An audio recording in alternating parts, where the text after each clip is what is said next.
The topic is on bitachon. It's connection to last week's parsha. The story is with Moshe Rabbeinu. I posted it on the chat to 759 who wants to see the psukim inside. There's let's see if it has it back here. Okay, goes like this, right? Moshe goes out. He sees the two yidden. First, he sees a Mitzri hurting a yid, and he kills the Mitzri, and he hides him in the sand. The next day, he sees Dasan and Aviram are fighting, and he says, and then on Pasuk Yud Dalet, if you're on the chat, I posted a picture, but we'll do that. It says like this: what did they answer Moshe? They said, "Who made you in charge of us? Are you going to kill us like they killed the Mitzri?" And the key words are Vayira Moshe Vayomar Achei Noida Adavar. Moshe became afraid. Now the matter is known. So if you look at Rashi on the words Vayira Moshe, Rashi says the first pshat Rashi brings is Kipshutai. Moshe was afraid. The simple pshat. He was afraid that Paro is going to find out that he killed a Mitzri, and he's going to be his life will be in danger. Then Rashi brings a second pshat. Medrashay, Dog Lai Sharabi Yisrael Rishayim Dal Teirin. He saw that there's in the Yidden they have Rishayim that are informers. He said maybe they're not even worthy of becoming redeemed. That's the Medrash pshat of what was Moshe's fear was. Again, the simple pshat, he feared for his life. The Medrash, he was fearful now the Yidden might not be deserving of being redeemed. And the same thing with the next Rashi. He says, Achi Noida Davar. Now the matter is known. Again, he says, Kipshutai. And then he ends up bringing the Medrash, the same line as the Medrash before. Now I understand why the Yidden were singled out for this type of persecution. For the way Dasan and Aviram are behaving. So, the Rebbe is going to analyze what's the point. Why is the Torah telling us about this fear? What did the fear do that you have to tell us that Moshe was afraid? The fear didn't even cause Moshe to run away. Moshe only runs away. If you look at the next pasuk, Vayishma Pares Adavar Azeh, Vayivakesh Laragas Moshe. Then Moshe runs away. Then Vayivrach Moshe. So why do you need to tell us, especially something that seems like a gnai, a negative? What's the Torah teaching us when it says that Moshe was afraid? Why does the Torah need to tell us? What's it help the story that Moshe, the detail that Moshe was afraid? And the Rebbe also says, why does it bring two pshatim? So the Rebbe says like this: the reason why the Rashi brings the Medrash is because of this very question. Why do we need to know about this fear? So then you bring the Medrash. If it's just a simple reason, why do we need to know it? But if you bring the Medrash, that now he sees why they're not deserving of being redeemed, that's why you would need to know. That's a real legitimate fear. It's not a negative. It's now he sees why possibly they wouldn't be right. So the Rebbe gets into this whole thing about why was Taka about this Indian of fear. Is it a good thing or a bad thing? So it goes on as follows. He brings a medrash that there was two people that were afraid, even though the Eibishter promised them they're going to be safe. Yaakov and Moshe. Yaakov was afraid of Esav, even though the Eibishter promised him he's going to be safe. And Moshe was afraid of Eig, even though he was promised by the Eibishter again that he was going to be safe as well. So there's two opinions in the Medrash. What was up with this fear? Was it supposed to be? Is it a good thing or a bad thing? The first opinion says it's a good thing. Why? Because even if you have a promise from Hashem you're going to be safe, you're still worried. Shema Garam Achet. We're worried maybe the person messed up. Nobody's perfect, and therefore, even though you have avtacha that you're going to be safe, but could be chet caused it that protection is gone. So it's a good thing to have this fear. And then there's a second opinion in the Medrash that says no. Once you have that, you have promised by Hashem, you shouldn't have any fear. Now the Rebbe brings this question is really on the whole concept of bitachon. When we say bitachon, what do we think? Anybody? When we say the word bitachon, what does that mean? Trust in Hashem. Trust in Hashem that what? Everything will be good. Right? So the way we explain it is that everything's going to be good.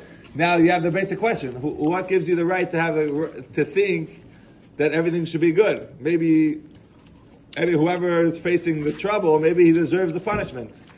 Maybe he messed up and he deserves it. We're having bitachon in Hashem that everything's going to work out in an amazing way. What gives a person the right to have this type of bitachon? Maybe a person has what's coming to him, or he needs it he didn't have whatever. He needs to go through some sort of cleansing. Well, the opposite. If what did you do that merits you to get the good? Why should Hashem give you good? Yeah. What did you do? Or what did you earn for it? Yeah, both ways. Maybe who says that you deserve this type of good? So the Rebbe gets into the whole, and he brings most of the world. I still believe before this chiddush of the way we're going to explain the way the Rebbe looks at bitachon. I think this is more in line with most of the world the way they explain it. He brings it like this: you can have a person who has bitachon in Hashem. What does it mean bitachon? He says he's b'menucha. He's calm and content. Why? Because everything comes from the Eibishter.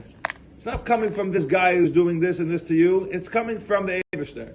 So why is he calm and relaxed? Because if it works out, great. And if it doesn't, for whatever reason, this is the Eibishter's plan. This is what Hashem has planned for me. And I'm trusting in it. I'm trusting in His plan. So it's taka bitachon. You're trusting that it's a very high level. You're trusting in Hashem and His plan. No, either way, if it works out, amazing. If it doesn't, it's part of His plan. Right? So it is a form of bitachon. It's a high level because you're never going to get angry at anybody because it's not them. It's coming from the Eibishter. And you're trusting Hashem, whatever His plan is. And this taka is goes in line with all the explanations of giving Gamzu L'Teva, right? What does Gamzu L'Teva mean? Right now, it doesn't look like it's good, right? The famous story of Nachum is Gamzu with the stolen jewels and filled with sand. What did it look like? It looked very, very bad at the time. But he said, no, this is Gamzu L'Teva, this is for the good. And also with Rabbi Akiva with the famous story, Kaman Avi Rachmana, L'Tav Avid, it's for the good, right? He lost his donkey, his candle went out, all these things at the time look bad, but he trusted in Hashem. Everything the Eibishter does is for the good. But that itself, at the time, did not look like good at all. So when we have bitachon, are we having bitachon that it's going to be good, but we don't understand it? So the Rebbe explains like this. All these explanations are for the past. If it happened already, so then we say, Gamzu L'Teva, Kol Man Dav L'Achmana, Ein Ra Yered Milmaila. All these things, if it's already happened in the past, that's how we have to explain it. And we're never going to be angry, upset. We have to accept it ba'ava. But those are things that happened already. Now we're talking, but that's not bitachon, right? It's a form of trust in Hashem. Once it happened already, you have to give all these one of these explanations. But when we say bitachon, right, the Rabbi always used to finish off his letters, toiv hanira v'anigla, open, revealed good, not with explanations. Right? It's going to be open, revealed good in the most amazing way.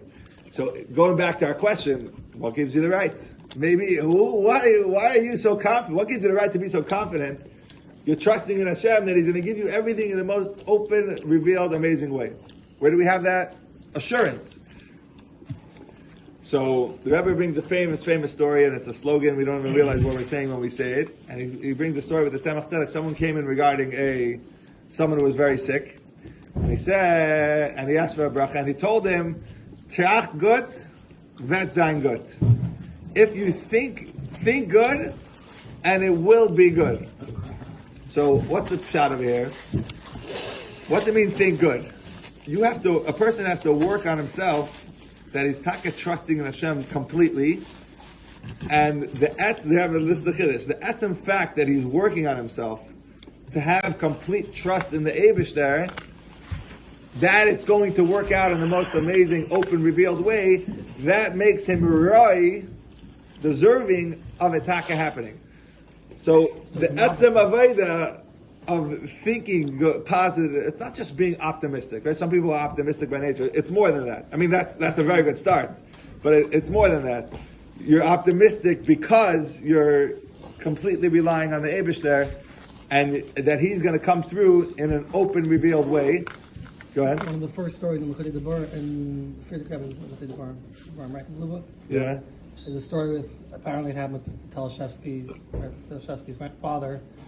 He was already, I guess at that point he was in a spot, whatever. He was somewhere, and like he asked the Friedrich Rebbe about a similar question, and basically Friedrich Rebbe was like, "Last year, where were you?" Basically, the Friedrich Rebbe said, "Because I had in mind that last year you're going to be out, now you're out." Because someone like that, he said, I forgot the story. Power of Mashava. Yeah. Now in like fancy terms, they say manifest. But what's it mean?